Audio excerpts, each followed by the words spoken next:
खरा दुलाराय बर' फरायसा आफादनि बानजायनायाव थामथि बड'लेण्ड मुंख्लं ट्रफी टुर्नामेन्ट बेयाव खुंनाय जादों आरो जोबोद गोब्राब नाजानाय आरो खस्थ'नि गेजेरजों बिथांमोना सेथि नैथि आरो देग्लाय थामथि थारैनो बियो जोंनि थाखाय गोग्गाथाव आरो बाख्नायथाव मुंख्लंफोरखौ सुगुमिया खालामनाय बिथांमोननि मुङै बिथांमोननि आत्मबलिदान आरो बिथांमोननि जि समाज आरो हारिनि थाखाय बावसोमनाय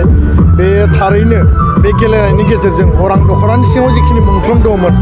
बे जुगामि जागोन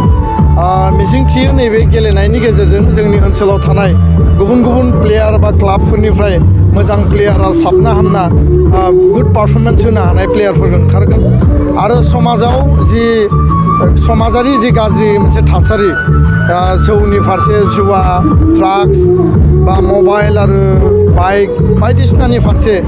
जोंनि इयुथनि एनार्जिया जि इनभेस्ट जादों आरो समाजारि हेंथा मोनसे नुजाथिदों बेयो पजिटिभ एनार्जियाव नैबे गेलेनायनि गेजेरजों बिथांमोननियाव मोनसे जांख्रिखांनाय बा जावरिखांनाय फैगोन थारैनो बड'लेण्ड ओनसोलाव बिटिआर सान्थि सुक्तिनि उनाव दिनै गोजोन गायसन जानायनि उनाव दुरान्ड काप सन्टोष ट्रफी बायदिसिना जोङो गेलेनाय नुनो मोन्दों आरो इण्डियानि वमेन फुटबलनि केप्टेनानो दिनै बर' अपुर्णा नार्जारी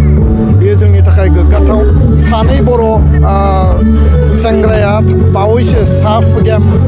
गेलेनानै बिथांमोना पारफरमेन्स दिन्थिनानै फैदों आरो दिनै इण्डियाआव एसियान गेम्सआव 100नि बारा गल्ड ब्रन्ज आरो सिलभार मेडेल देरहानो हानाया जोंनि थाखाय बेयो मोनसे थुलुंगानि नेरसोन आसामाव खेल महारन खालामनो नागिरदों गामि ओनसोलाव बा रिमट ओनसोलाव बे मोनसे जावरिखांनाय लाबोगोन आरो दुलाराय बर' फरायसा आफादा गोलाव समनिफ्रायनो बे इनिसियेटिभा दङमोन दिनै सरकारा बेखौ गावनि मोनसे एक्सन पइन्ट एजेन्डा हिसाबै लाफैदों बे जोंनि थाखाय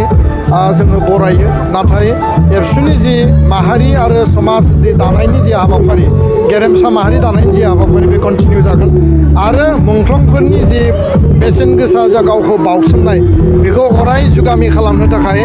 जोङो बिथांमोननि गोसोखांथियाव बेबायदि टुर्नामेन्टखौ जों कन्टिनिउ खालायगोन बेखिनि बाथ्राखौ आं फोरमायबाय गोजोन्थों।